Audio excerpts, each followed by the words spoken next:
The coach from Laramie arrived at 2:30, and Nora Kane was the last one off. She came down the step carefully, her valise in one hand, the other braced against the side panel, and the dress she had pressed before leaving Cheyenne had not survived the journey. There was a crease along the left sleeve that no amount of smoothing would fix, and a smear of road dust across the hem she had not noticed until she was already standing in the street with the whole of Maddock looking at her. She kept her chin level. It was the chin of a woman who had decided in advance not to fall apart. There were perhaps a dozen people on the boardwalk, a group of men outside the feed store who stopped talking, a woman with a parcel who did not stop looking. The driver had already climbed back to the box, and the coach would leave in 4 minutes, and Nora had counted on 4 minutes being enough time to orient herself without an audience. She had been wrong about that. She set the valise down on the plank walkway and looked at the street.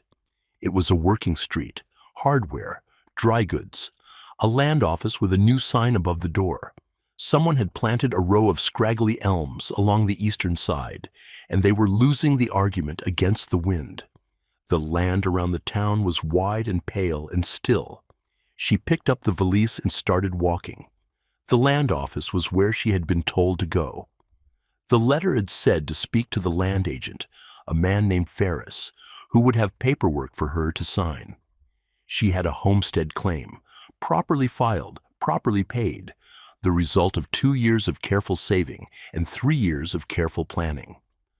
What she did not have was any knowledge of the land itself, or what condition the house on it was in, or whether the well had been maintained, or why the man at the land office in Cheyenne had paused before writing down the coordinates and then decided not to say whatever he had been about to say.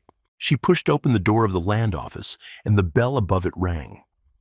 Ferris was a wide man with papers everywhere, the kind of organized clutter that belonged to someone who knew exactly where everything was and had decided that knowing was sufficient.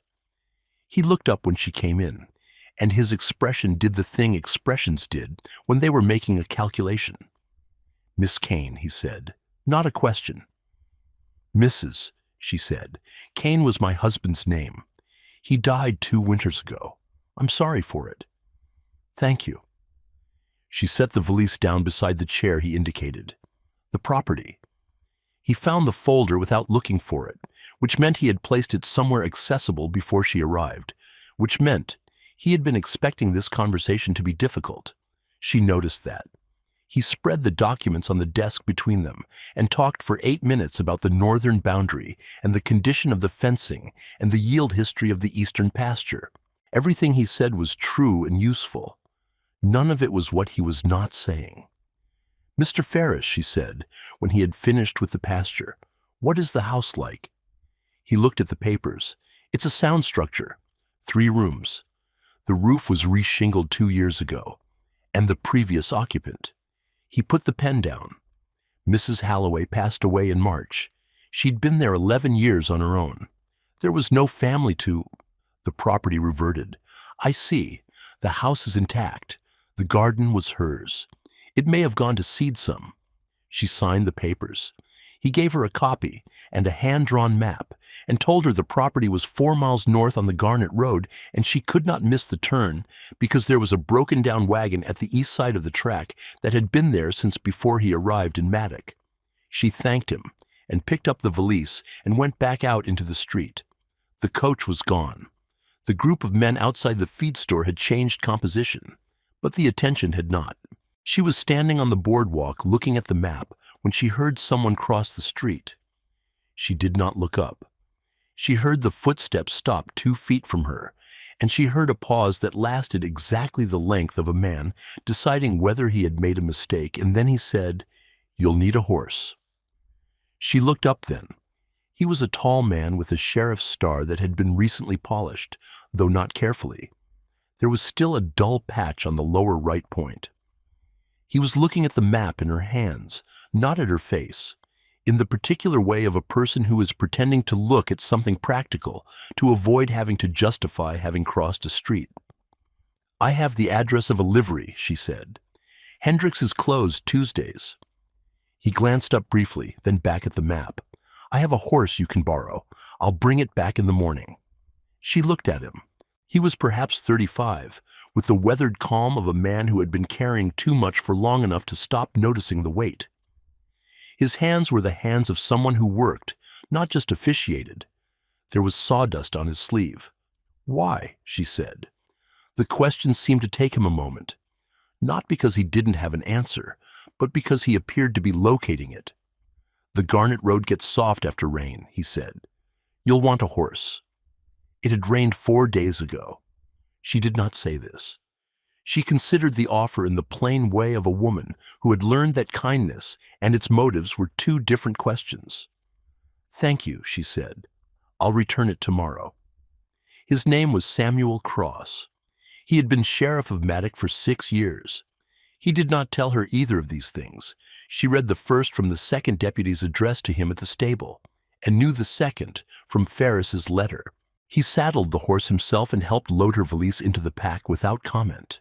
And when she set out up the Garnet Road, he went back to the jail without watching her go. She found the broken wagon. She found the turn. The house was small and white and real. That was the first thing, that it was real. She had been holding the idea of it for 2 years, through the filing and the waiting and the saving and the second guessing. And now here it was, an actual structure with actual walls. And the relief of that was something she did not examine too closely. The paint on the south side had gone thin, worn back to bare wood in 2 long strips where the afternoon sun had worked at it season after season. The porch had lost a board somewhere in the past winter. The gap was toward the left side of the step, wide enough to catch a heel. And the garden was exactly as Ferris had described, gone to seed. The beds overtaken, and the paths between them barely legible. But the bones of it were there. Someone had laid this out knowing what they were doing. The herb beds were in the right place for the light. The rows were properly spaced. You could see what it had been. There were roses along the east fence that someone had tied back properly. The canes trained to the lower rail with careful knots, the kind of knots that held without cutting. Mrs. Halloway had known what she was doing with roses. She had known what she was doing with most of it. Inside, the house was clean. Not recently cleaned the way a house is cleaned by someone who has lived carefully in it for a long time, so that the habits outlast the person. The floors were swept, not just in the visible places, but in the corners and along the baseboards where dust accumulates and is easy to ignore. The range was cold but intact, the iron surface lightly oiled against rust. The windows had been washed at some point in the not-too-distant past, and the light came through them without obstruction and fell in clean rectangles across the floor. On the shelf above the kitchen window, there was a blue glass bottle, the kind that caught light and held it. There was nothing in it. It had been placed with some attention to where the afternoon sun would find it, and the afternoon sun was finding it now, throwing a small wash of blue across the wall behind it. She looked at it for a moment and left it where it was. She set her valise in the bedroom. The bed frame was iron, painted black and solid. Someone had left the mattress, which she had not expected. She would air it in the morning.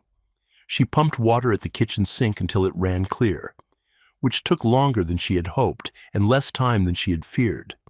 The pump was stiff but functional, and the water, when it finally came through clean, was cold enough that it numbed her hands at the wrist.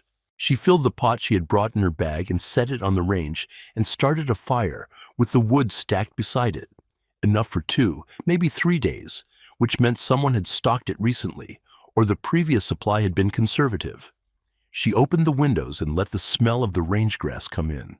It was a dry smell, faintly sweet, the particular smell of open land going into fall, and it moved through the house and displaced the smell of closed rooms and absence. She stood at the east window for a long time before she started supper. The roses were visible from here, the canes held neatly against the fence in the last of the daylight. Beyond the fence, the land ran out flat and unobstructed to a line of low hills that had gone the color of old rust. Nothing moved out there. The sky was doing what it does in that part of the country in the early evening, going colors that seemed excessive for the occasion.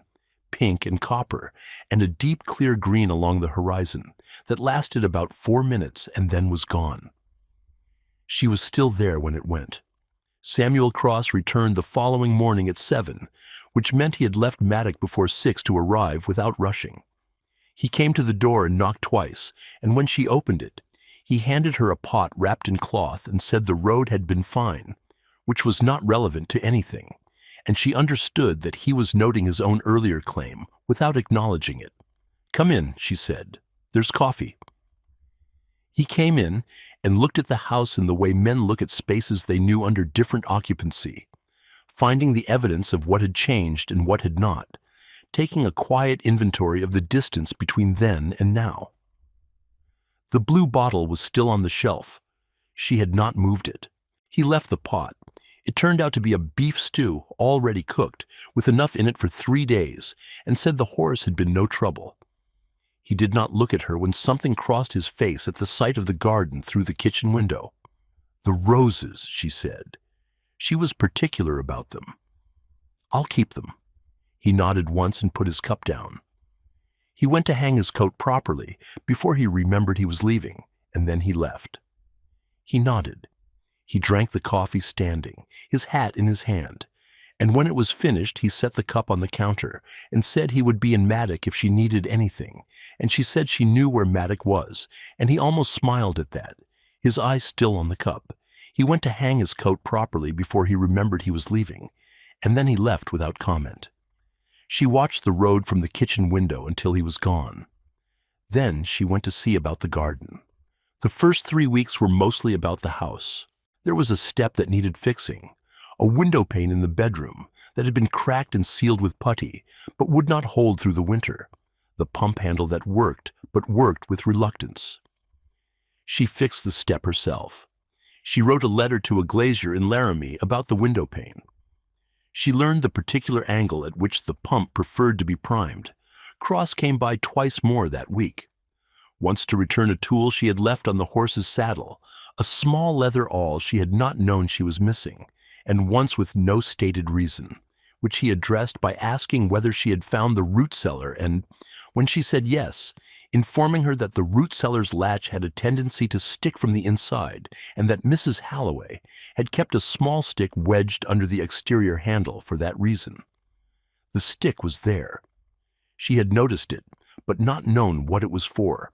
After he told her, she went and looked at the stick again and thought about the economy of that, the particular intelligence of a person who has solved a problem so neatly that the solution becomes invisible. She thought about it more than the problem warranted. He had 2 children. She knew this from the town, which knew everything and offered it without being asked. The girl was 7, and her name was Alice, and she had the reputation of asking questions without pause, the kind of reputation that was delivered fondly by people who were not the ones being questioned. The boy was 10, named Thomas, and had a different kind of reputation, quieter, more careful, a little shut against the world since his mother had died, which had been 3 years prior, which meant he had been 7 when it happened, which was young enough for the loss to go deep and old enough for the armor to set hard. She met them on a Thursday in September, when Cross brought them to help with the east fence. Alice arrived in the yard first, having separated from her father somewhere on the track in order to run the final quarter mile, and she arrived with questions already assembled. She asked about the roses, the blue bottle, the cracked pane, the name of the cat Nora did not own, and the smell of the bread she was baking, in that order, without apparent need for answers to any of them. Nora answered the ones that could be answered, and the girl sat on the porch step and continued to take the world apart and reassemble it at volume. Thomas came in with his father and went directly to the fence. He was not unfriendly. He simply had the efficiency of a person who has decided where his energy is best spent and is unwilling to spend it on pleasantries. He knew how to mend fences, which told her something about what his father had given him. Nora brought water out at midday, and cornbread she had made the day before. Thomas took the bread without comment and ate it with the focus of someone doing a job. Alice ate hers in 2 bites and asked whether Nora had always been able to make cornbread or whether it was a recently acquired skill. Mostly recently, Nora said. Alice considered this. Our cornbread has been bad since Mama died, she said. Papa burns the bottom. Cross, who was pouring water into the fence post hole, did not look up. Thomas continued eating. I don't burn the bottom, Nora said, because Mrs. Halloway left me a cast iron pan that has been seasoned for 20 years, which is cheating. Alice almost asked what cheating meant in that context, then appeared to decide the answer was not going to be satisfactory, and instead asked whether Nora could teach her. Nora said she supposed she could. Alice said good, because the bottom burning was a serious problem, and someone had to fix it. Thomas, who had been looking at his bread for the last 30 seconds of this, kept looking at it. Something in his shoulders had changed. By the time the fence was done and Cross was loading the tools back into the wagon, Thomas had stayed at the fence for an extra 20 minutes after the work was finished, not doing anything, just staying. She said nothing about it. She left a piece of cornbread on the porch step and went inside. The fall came in on the back of a cold wind that arrived 2 weeks earlier than expected and stripped the elms of their remaining argument against it. The roses on the east fence she tied back the way Mrs. Halloway had, following evidence, the specific manner of the knots, the placement of the stakes. It was a kind of instruction left without any expectation of a student. Cross came by on a Saturday with a load of firewood he had cut himself. He said he had extra. She knew he had cut it for the purpose, because the split was too clean and consistent to be surplus. She accepted it without saying this, and helped stack it, while Alice narrated the stacking, and Thomas stacked without narrating, and Cross sawed 2 more lengths at the far end of the yard, in the way of someone who is glad to have something to do with his hands. At some point in the afternoon she went inside to put the kettle on, and when she came back, Cross was at the east fence looking at the roses. He had his hat in his hands. He was not looking at them the way a man looks at roses. He was looking at them the way a man looks at something he recognizes. She left him there. She said the tea was inside and went back in and let him come when he was ready. He came in. He drank the tea. He said the knots were her work. I followed hers, she said. He nodded once, a small movement that carried more than it appeared to, and put the cup down. That was all. The children were in the yard. The sound of Alice's commentary on the woodpile came through the window at intervals. Thomas had started stacking again.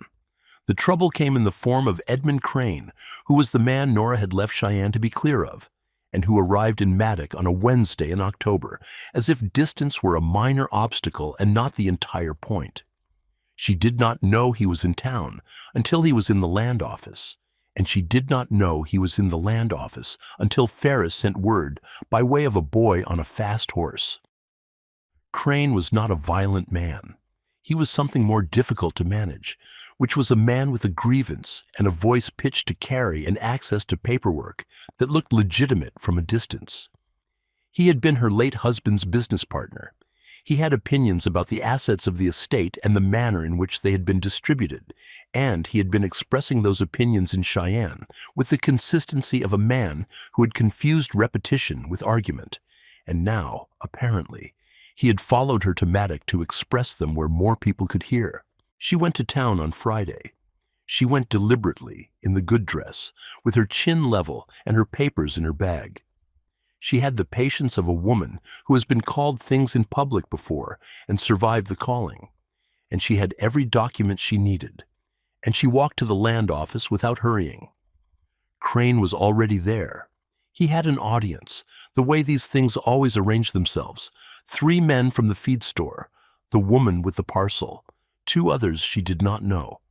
He saw her coming from 30 yards and pitched his voice accordingly. What he said was not worth repeating. It was the kind of thing that is designed to work in public, before witnesses, where tone and implication do more damage than content. It involved the word widow and the word claim, and the phrase for a woman alone in a register that carried meaning she was not required to accept, but could not stop from landing. She stopped walking when she reached the boardwalk. She did not move toward him and did not move away. She let him finish. The town watched.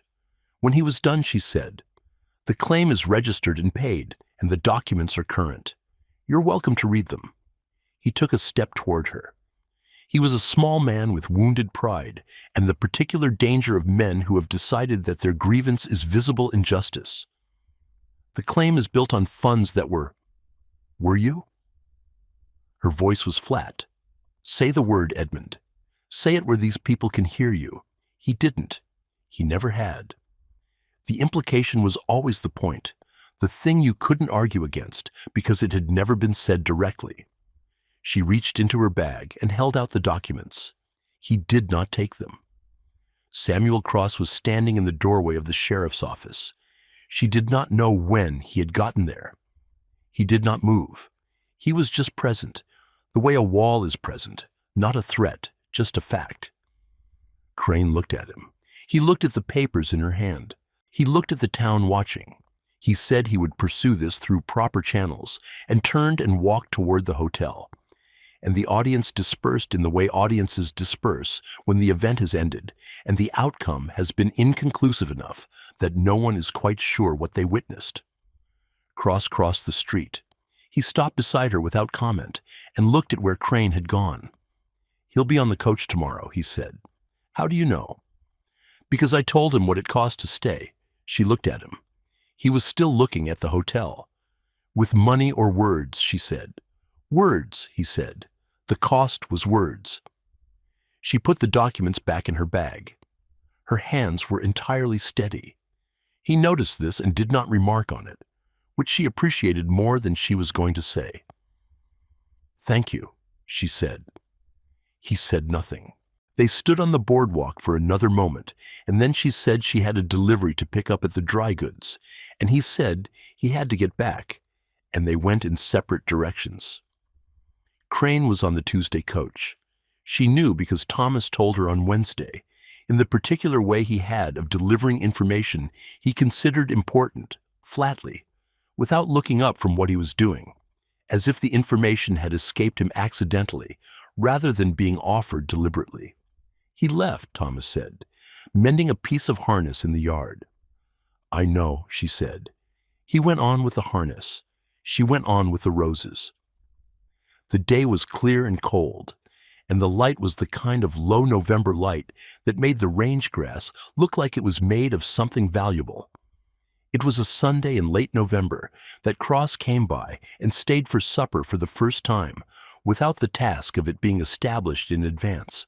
He arrived with the children at the reasonable hour of 5 and did not offer a reason for the visit, which meant he had decided in advance that the reason was the thing itself, and further justification was unnecessary. He had brought nothing, which she noted.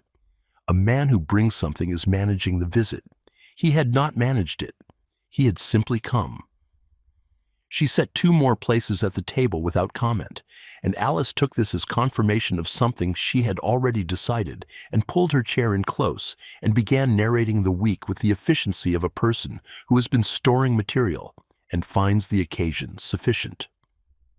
The supper was a stew she had put on that morning, bread, the last of the fall squash from the root cellar. Nothing she had made for company, which was a different thing than nothing she had made well. The table was not formal. The lamp was an ordinary lamp.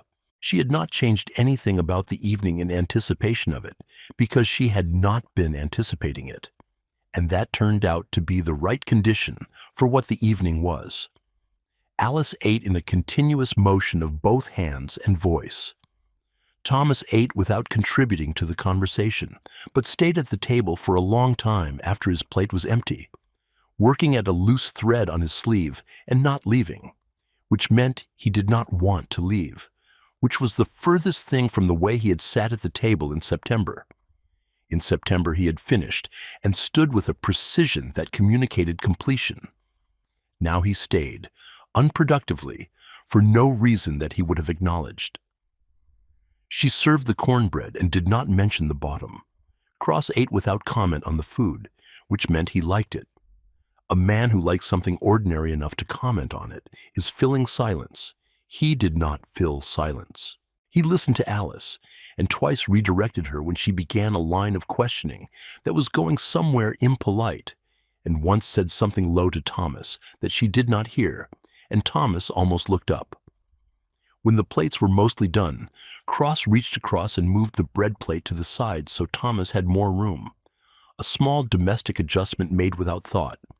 The kind of gesture that only exists in a person who has been arranging tables around children for years. She watched this from the range and said nothing about it. He helped clear the plates without being asked. He was methodical about it, the way he was methodical about most things, efficient without being in a hurry. He stacked without clattering. He knew where things went from watching, not from being told, and only hesitated once over the serving spoon before leaving it on the counter, rather than guessing at the drawer. He left the coffee cup from his supper on the counter without taking it to the basin. It was not a mistake, but a choice, and she understood it as a question rather than an oversight. She refilled it and set it back down without comment. Alice had gone to the porch to look at the stars, which she described at length through the open door. The descriptions were confident and not entirely accurate, but accuracy was not the point Alice was making. Thomas had followed her, not because he wanted to hear about the stars, but because he was, without fanfare or announcement, following her. 3 months ago, he had stood apart from his sister, the way a person stands apart from something they are afraid to be associated with in case it is taken away. He was not standing apart now. She and Cross stood in the kitchen in the quiet that was left behind, and there was the smell of the supper and the fire, and the cold air coming in around the door, and the sound of Alice outside, being perfectly certain about the stars. He stood at the counter with his hands around the cup and looked at it for a moment before he spoke. "I'd like to ask you something," he said. She kept her hands on the counter. "All right." He looked at the coffee cup. "The children need a steadiness I haven't been able to give them on my own, not from lack of trying." He said it without apology, which was the right way to say it. "And the house is—" He stopped, started again. "I do most of the carpentry myself, but I can't keep up. There are things I've been letting go." She waited. Outside, Alice had moved on to a specific disagreement with the position of one star that she was resolving by relocating it to a more logical arrangement. "I thought—" He picked the cup up and put it down. "I'm asking whether you would marry me. I'm aware it's a practical offer. I'm aware that may not be what you want." Outside, Alice said something about Orion with complete confidence. Nora looked at the blue bottle on the shelf. The light from the range was finding it the way it always did at this hour. "I don't need to be rescued," she said. "I know," he said. "That's not what I'm asking." She looked at him then. He was looking at the bottle, not at her, and something was moving across his face that he did not try to hide and did not try to explain. "Then, yes," she said. He put the cup down and left it there. They were married in December, in the church on the south end of Main Street, with Ferris as witness and Alice as the unofficial director of proceedings, a role she filled comprehensively and without delegation. Thomas stood beside his father in a jacket that had been recently pressed and said nothing during the ceremony, except at the part where he was required to say something. And the word he said was yes, in the flat tone of someone who had been practicing the weight of it. They moved into the house on the Garnet Road, rather than into Cross's house in town. He gave no explanation for this preference, and she did not ask for one. He drove his personal tools out on a wagon the following Sunday, and spent the afternoon in the yard, building a proper shelf for the root cellar, while she and Alice addressed the state of the kitchen garden with planning that exceeded the current season. Thomas helped with the shelf. He was useful and quiet, and at one point he said to his father, without looking up from the joint he was cutting, that the wood here was better than the wood at the house in town, which was a statement about carpentry and also not. Cross said the property was older and the lumber had dried properly.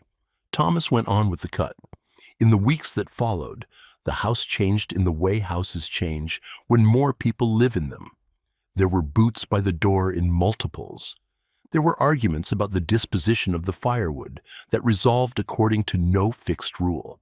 There was a morning when Nora came downstairs at 6 to find Alice already at the table with a piece of paper and a pencil, attempting to draw what she described as a map of everything, which encompassed the property, the Garnet Road, Maddock, and what appeared to be a representation of the stars from the previous Tuesday. There was the morning, a week into January, when Thomas came down before his father and sat at the table and watched Nora make the coffee and said nothing for a long time, and then said, without preamble and without looking up and in the tone of someone reporting a practical finding, "It smells like it used to." She was at the range and her hands were occupied. She did not look at him. "The house," he said. "When my mother—" He stopped. "It smells like that." She poured the coffee and set his cup down in front of him. "It's the bread," she said, "or the wood. It's an old house. They all smell the same after a while." He put his hands around the cup. He said nothing else. She went back to the range.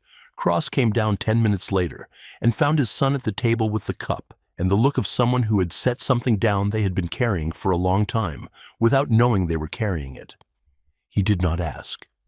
He poured his coffee and sat down, and the three of them were there in the kitchen in the early January quiet, the frost on the windows going from gray to pale to white as the sun came up over the range. Alice arrived at speed from the stairs and the silence ended, but it had been there, and they had all been in it. By March, the east fence had survived the winter with only one post requiring replacement, which Thomas replaced with less supervision than the task required, which was the point. He had done it on a Saturday while Cross was in town, borrowing the tools without asking, because asking was no longer the arrangement. When Cross came home and saw the new post, he ran his hand along the top of it and said nothing. And Thomas went on with what he was doing. The range grass had come back thin and pale in the low places where the snow had sat longest, and the yard had the stripped provisional look of early March, the season before the season, the world not yet committed. But the cold had a different quality to it than February's cold. It had give in it. By midday, the south-facing side of the house was almost warm. The roses had come through under their covering of straw. Nora had put the covering down in November with no certainty about the spring, because that is how the covering goes down, as an act of faith in an outcome you will not know for 4 months.